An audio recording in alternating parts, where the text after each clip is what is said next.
Tapestry weaves together the threads of our struggles and doubts, curiosities, our faith, our joys and hopes to create meaningful conversations that matter.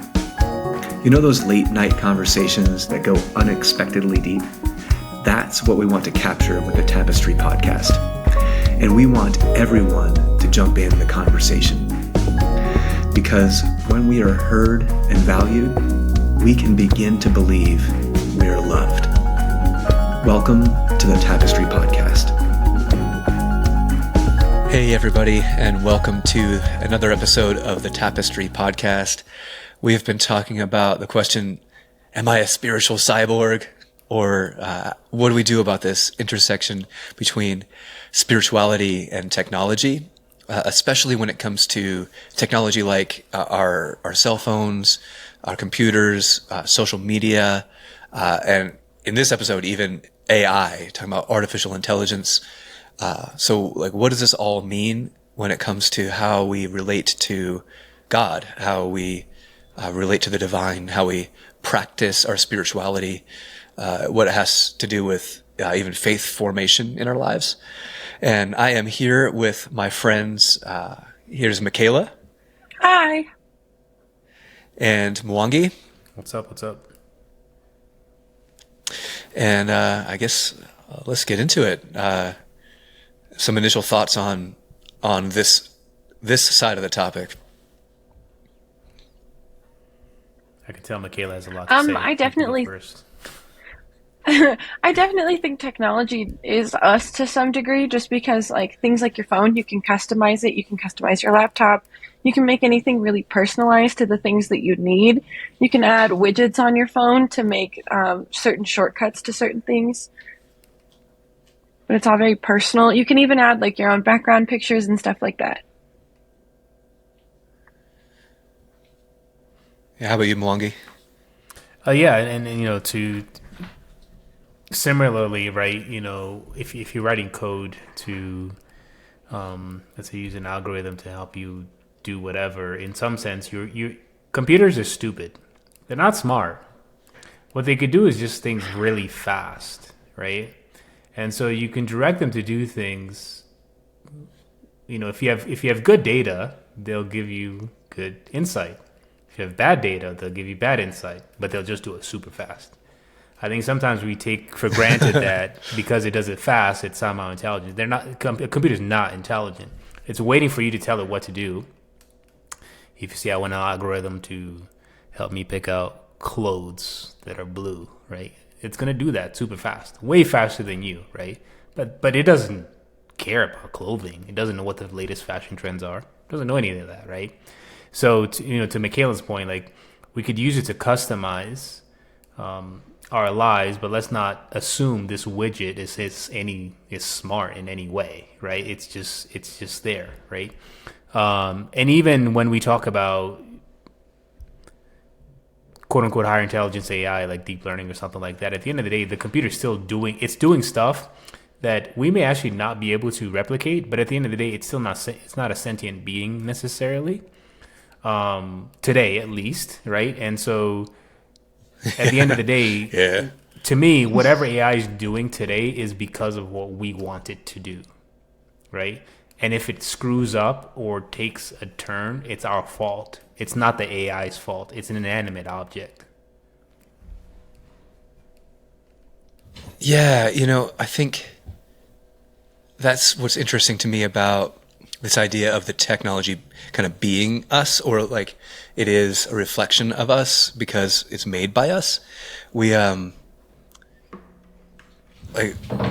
complain about the stuff, right? And I know I sometimes feel especially with the cell phone and with smartphones and getting trapped and kind of there's a gamification of everything where you get dopamine hits from even Duolingo. I play Duolingo to learn Spanish, right? Because I'm going to Ecuador. I'm taking high school kids to Ecuador. It's going to be awesome. I want to get a little bit better at Spanish.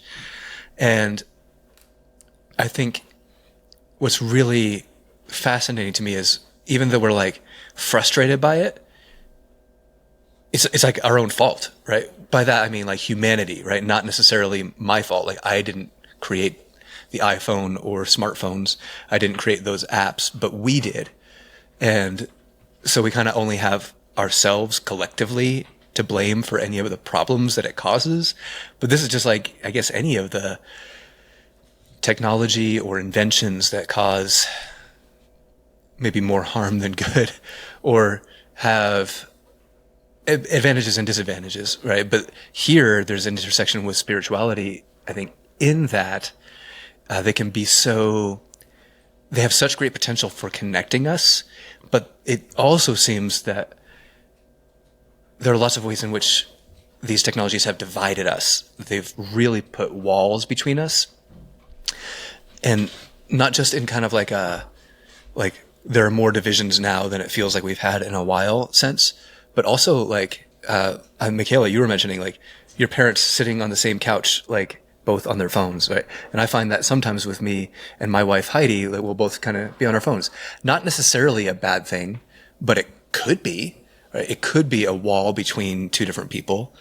And what does that say about the wall then we end up maybe putting between us and, that something more that I call God, that, you call maybe whatever you call it. And so, yeah, why is it that we've made things that actually end up hurting us? Why do we do that? I don't know. I think sometimes it always is born out of a good place, right? Like we always want to improve something, which is why we make something in the first place, is to make some part of our lives easier to some degree. But I also think that when we do that, it can sometimes backfire on us and then end up being more hurtful and more harmful to our daily patterns and the things that we're interested in rather than benefiting it. Yeah, like unintended consequences, right?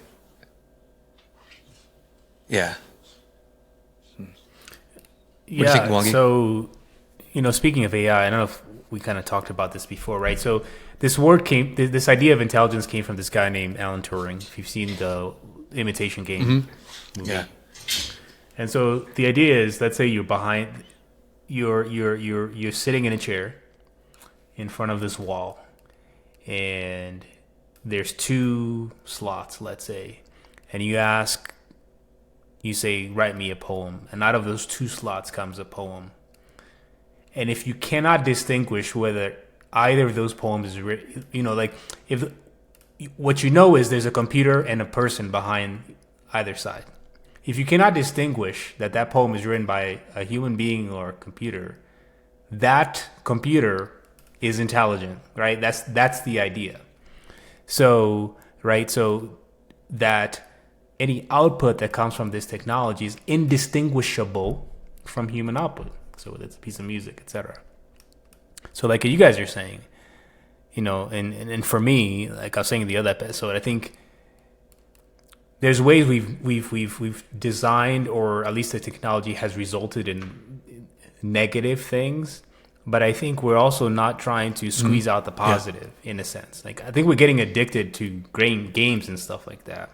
But I also don't think we're exploring the potential positive of AI, because I almost think that if we end up saying like AI is better than us in a positive way, we lose our humanity. Because it's easy to say they're evil overlords, right? Because it's evil. Like we're not evil, we're good, right? It's the computer. It's one thing to say like, yeah, it's an addictive game.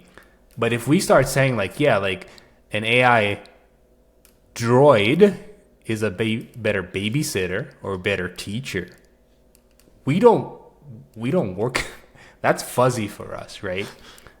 And I think part of that, so then what that means is we tend not to try to explore that. And I'm really interested in exploring where we say like, can we admit at some point that this technology may be, I'm not saying more human, but it can be better than us in certain aspects of humanity, if you will. But I also think that AI takes humanity to make itself better. I think AI can be used for positive for sure, but I think without any regulations, like right now with art and things like that, it's stealing people's ideas. It's their creativity. It's stealing people's concepts, like thoughts, their own usage of paint, art, like whether or not it's digital or physical media, to better itself and make itself better at making videos, pictures, any type of art that you can think of. AI is trying to better it, and it's taking, at least this is a personal opinion, but whenever I see AI art, it feels void of humanity. It feels void of the life that people give to art and to things like that. But it's the people designing the AI that allow it to go get those things. That's my point. The AI itself is not choosing to do that. I design an AI and I say, go to the web and extract these pieces of art. It's directed by a human being. It's not the AI, right? So to me, it's the people who are programming the AI to go consume these things that then are making it, what can I say, like unattractive to you. But it's not the technology, it's the people behind the technology who are people, right? And I agree. And I think that what they were trying to do with AI and art is make art easier for themselves or easier for other people to make. But in doing that, they stole creativity from other people without due process or due credit or any of that. And I think I agree with you that it is AI was programmed to do that. But I think the people who we haven't put enough regulations on it to have people using AI that fast to do things like that. I think we should have had regulations before it ever came out about the things that it can and can't use, and it needs permissions to use those things. Yeah, that's a tough thing. I mean, in a lot of ways, AI is simply kind of synthesizing a bunch of stuff. It's just taking a whole lot of information and kind of smashing it together. And we sit in the United States of America, and all of us have gone through some sort of higher education, and we have certain expectations about authorship and intellectual property and like whether or not you're giving credit where credit is due, plagiarism, all of that stuff. And I wonder how a culture that doesn't have the same kinds of values around those things would view like the fact that ChatGPT, just scraped a whole ton of stuff off the internet, including authors that I really like, who are like, "Hey, they took my stuff. I didn't say you could do that." And I mean, I think that says something about us as humans too. Is that we're like, if there's not something telling us we can't do a thing, then we just kind of go ahead and do it, or program a tool to do it, and take advantage of someone else's creativity, someone else's work. And I mean, I think is that theft? I mean, Mike, I'm not gonna say how old we are, but remember Napster, right? Going on their net, listener, NAPSTER. Napster is. Ask Siri about that. Yeah, but going on the net, downloading MP3s. And then, I remember Metallica came out and they're like, this has to stop. You're stealing my music and you're not paying for it. At the time, I didn't understand because, no, music should be free. Like, what are you talking about, right? Later on, I understand where they were coming from, right? So this idea, what it's even then, that was not AI. That was just like somebody taking an album, a Metallica album, converting to MP3s and then releasing on the internet. Right, and then people consuming it. So, I think remember how we were talking about ethics in the other it's the same thing, right? So whether the AI goes and scours, I come back to it's the people that do those things. The music ends up on Napster because people take the CDs and then they burn them and then they downloaded them. The CDs didn't manifest themselves and get inside the internet, right? And two, from a learning perspective with the AI tech, the computer, remember, is stupid. So then what happens is when you ask it to do a task, you, the designer, then rate the accuracy, if you will, of what it does. And then if it doesn't do a good enough job, if you say, like Mikayla saying, okay, go find me a picture of a puppy, right? and it finds you pictures of cats and cows or whatever. You say, no, okay, you tune it, right? You tune it, right? You give it more data to learn. Each of those steps is human, right? It is guided by a human being, right? It's changing now with, again, neural models. Those are kind of doing different things. But at the end of the day, there's still a pilot that is a human being behind that technology, moving it along. So I still come back from an ethical framework. It starts with us, less so trying to rein the technology. If you try to rein the technology, it's going to just keep going. Yeah. So another interesting question that's connected to all of this, especially when it comes to artificial intelligence, is that it seems that we're approaching a time when, whether it's art or whether it's, whatever kind of product, it's going to be hard to tell the difference. Kind of like Mwangi, what you were saying with the poems, right? Like, it's going to be hard to tell the difference between something that was created by a human or created by a computer or artificial intelligence. And I think it may get harder and harder to tell what's true and what's not true. And I mean that, I guess, in kind of like a broad sense. Like if somebody's saying like, oh yeah, I made this, but like, well, okay, did you make it? It's like, well, I mean, we're always using tools. Like there's an artist, not an artist because they used a paintbrush, right? That wasn't their fingers or a part of their body. Like they were using a tool. This feels a little bit different, I think, in some ways. But if we start to have a different relationship with what's true or what's fact or what we can, I guess, determine to be based on reality versus something that has been synthesized and is artificial, will that have an impact on the way that people, maybe even future generations, or us later on, deal with the divine, right? Like if we can't tell what's true or not, is that going to have an impact on where we go for truth? Or will it actually drive us to engage with the things that seem more eternal? There's a quote from a previous episode where I talked about how we often worship things that are old as a replacement for things that are eternal. Richard Rohr said that. And I wonder if our inability, our potential future inability to distinguish between reality and synthetic reality, artificial reality, might actually drive us away from that altogether and toward things that are ancient. I'm thinking out loud here. I kind of fear the opposite, just with how I've heard about and seen the way people use stuff like ChatGPT. They ask it the most basic questions. I've heard that people use it as their therapist. I've heard people talk to it like it's their friend. And or like a boyfriend even, a girlfriend. Yeah. Or like people, this sounds so dumb, but I've seen people make art of what they think ChatGPT looks like online. And I'm like, you are romanticizing something that doesn't have a personality. But the amount of questions that dozens, like thousands of people are asking it a day is giving it one.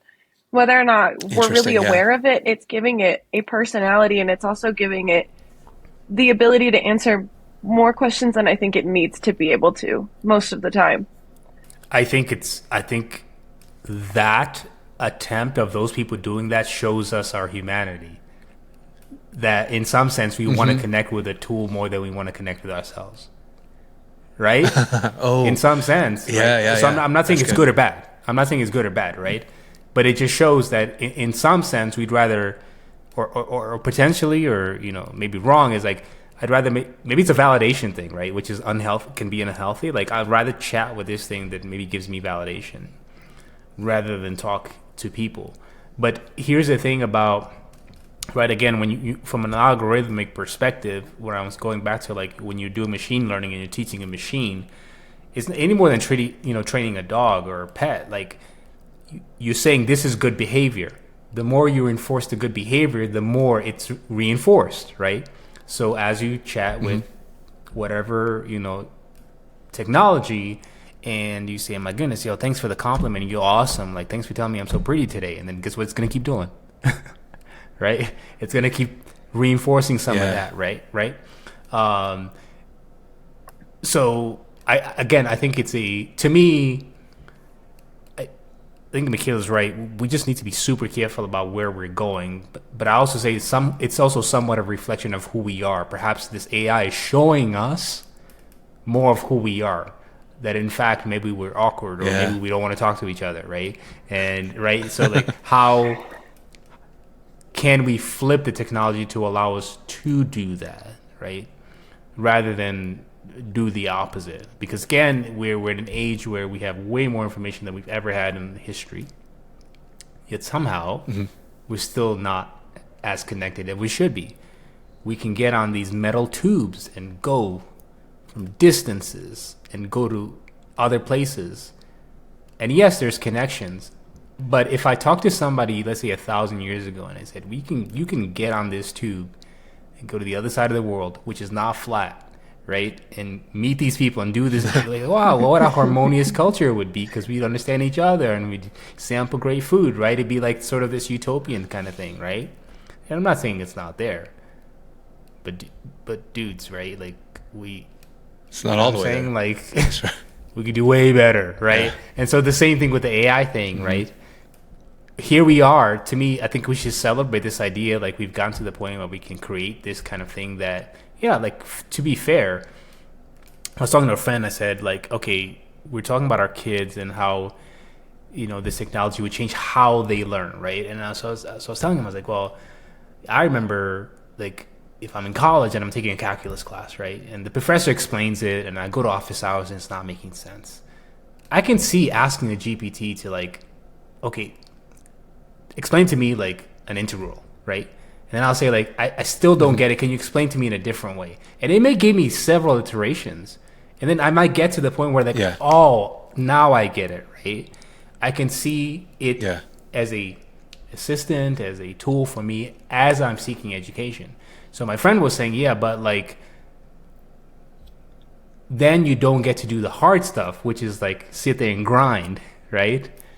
Through stuff and be creative about, like, what does this mean? What the heck is an integral? Like, talking about, like, ranges and stuff. Like, I don't get it, right? So, like, sometimes you have to sit there and try to, like, figure that out. And then finally I said, like, you're right, because that will probably take away from when we used to do study groups, right? Because we used to do study groups. You go to the library, you get in front of a whiteboard and, like, hey, I don't know. And then somebody else is like, oh, let me show you.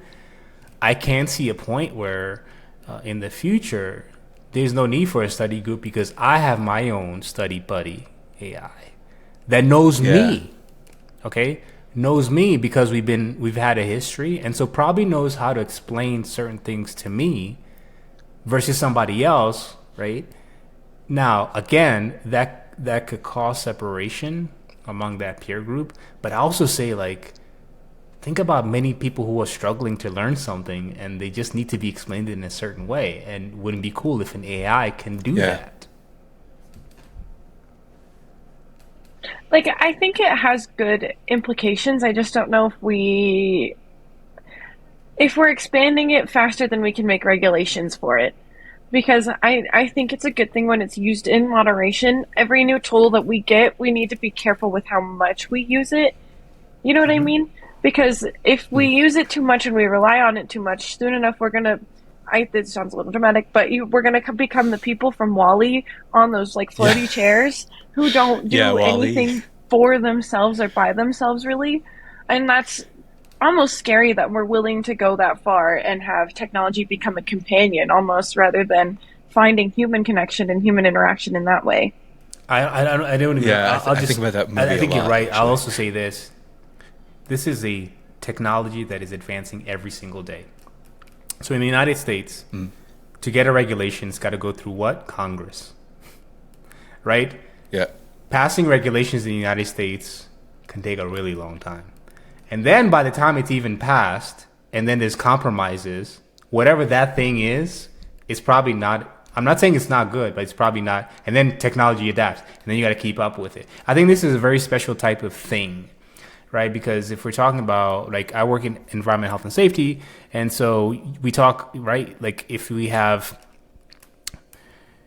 if there's a particular toxic agent, or like we have, we find that, yes, like roofers, are dying because they're falling. Let's put up a regulation about fall protection. Makes sense. I'm going to pass it. It's pretty linear, I would say. This other thing, right? 4 years ago, if I said ChatGPT, because I was teaching a class like a year ago, I said 3 years ago, if I said ChatGPT, none of y'all would know what I'm talking about. None of y'all. Yeah. Right? Yep. And we're talking about the basic ChatGPT. Now there's different ones, right?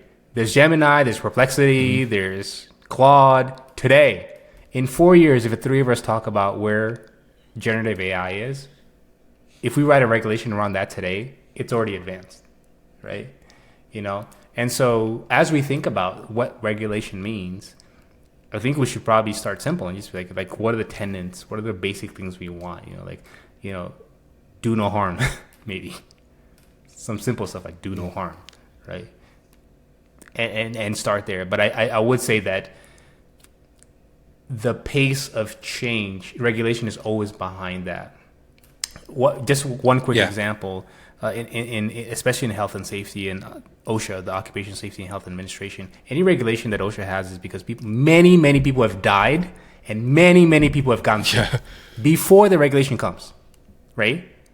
Because the regulators need the bodies to say that we need a regulation. They'll never bring a regulation because maybe people are going to die. There's got to be blood, there's got to be disease, there's got to be bodies. Then we say, let's write a regulation. I don't want to be dire, but that's just the way things work. It'd be nice if we could think proactively, but from a regulation perspective, it's just not how it works, at least in this country. And that might be part of human nature as well, as we're talking about what all this says about us and about kind of who we are. Yeah, I think that's part of it. Like unless it's an emergency, unless it's something this life and death, then often we're just like, well, it's pretty good. Like I like the fact that it, answers my questions not my problem. In a more thorough way. That's the person's problem, not my problem. Yeah. There are a couple things that you guys have said that made me think of. One of them was we're talking about kind of companionship, like if AI can be our study buddy or another, there's a friend or a girlfriend, boyfriend. There's a senior living place that was using basically something kind of like, not a robot exactly, but the way they described it on the radio was almost like a Teddy Ruxpin kind of feeling. For those of you who are younger listeners, Teddy Ruxpin was a teddy bear animatronic that you like put cassette tapes in and it would like talk the story. Anyway, but it's AI powered and could have conversations with seniors. So people who are maybe shut in, people who don't have those connections, and they could have this kind of like this companion there in the room, and outcomes for these seniors improved. So things got better for them. Like, is that good or bad? Like, it seems good if we only rely on that and it ends up excluding like genuine human connection when it's possible. Like, that maybe isn't good in the long run, right? But it may not be possible. And we're kind of also if somebody's shut in, would you rather them not have that? And so, that's kind of what I'm saying. Like, so like use case, right? Like when is it appropriate and when might it be actually hindering? When might it be worse? And something else, one of you, I think it was you said, Mwangi, about how like, actually both of you said things about like relying on technology might not be that great for us. And it reminds me of another story I heard from a friend. They were like, oh yeah, like my uncle always says now that we have our cell phones, like you can be at dinner and something comes up and you're like, oh, I wonder what that is.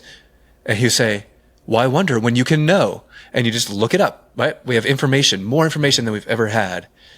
And so why would you wonder about that when you can just look it up and find out?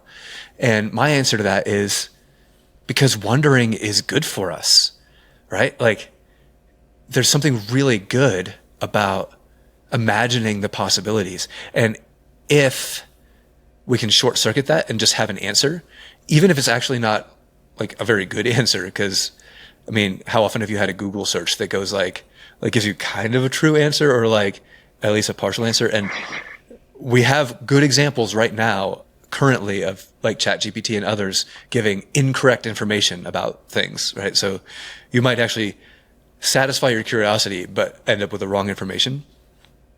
Like, I wonder how much our technology has stunted our curiosity, because it's so easily satisfied. We don't just kind of sit and wonder about a thing anymore as much. I know for me anyway, I go down rabbit holes too. And I'm like, yes, I do wonder how much, this will cost, or why quantum physics tells us this or that, or what happens inside a nuclear reactor. Those are imponderables though, that like you have to kind of learn about, but there are other things that are good to just kind of ponder.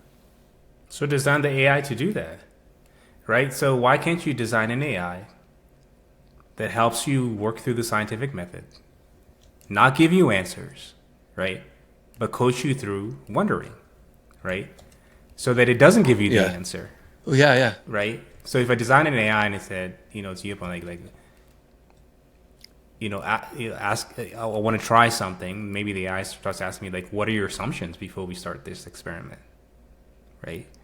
Right? Oh, that's good. And so it's not giving you that answer, and maybe it doesn't give you the right answer, but it's just coaching you through deduction or whatever, right? Mm-hmm. And right, because I can see this for scientists where I'm trying to do an experiment, and maybe the AI also doesn't know what the outcome's going to be, but it can help me coach and think about, okay, like it may say like, how many times have you done this experiment? Okay, 5 times. Okay, that sounds like a lot. So like, let's sit back and let's go back to original hypothesis. Like, what are we thinking, right?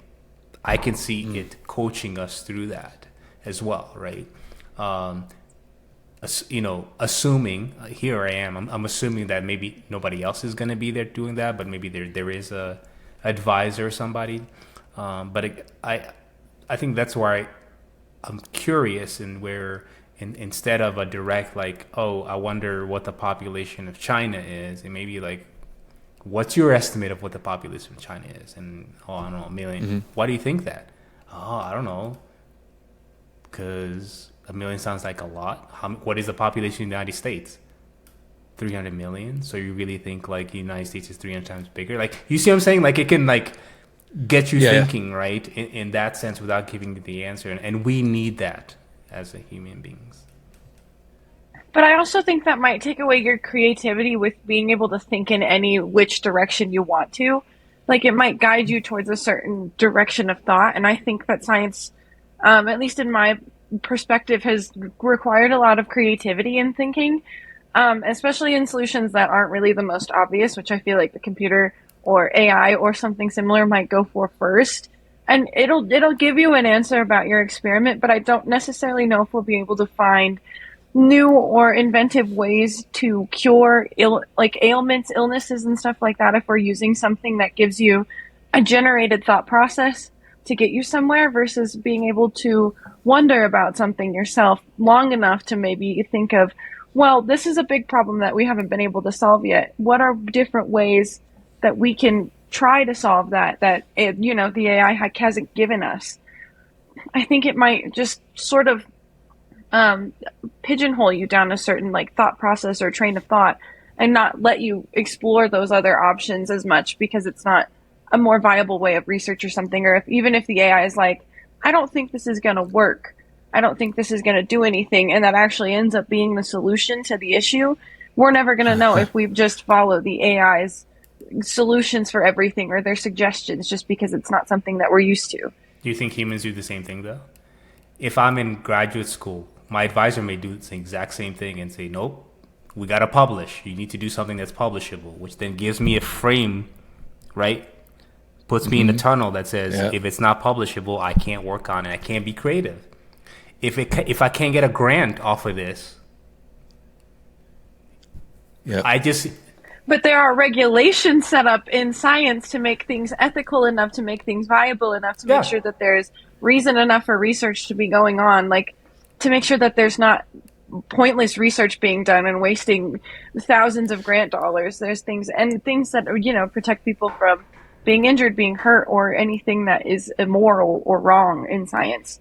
So that's why I think that we would have to regulate AI in order to make sure that it doesn't get out of hand, like some of the reasons that we now have to have regulations on experiments and ethics and stuff like that.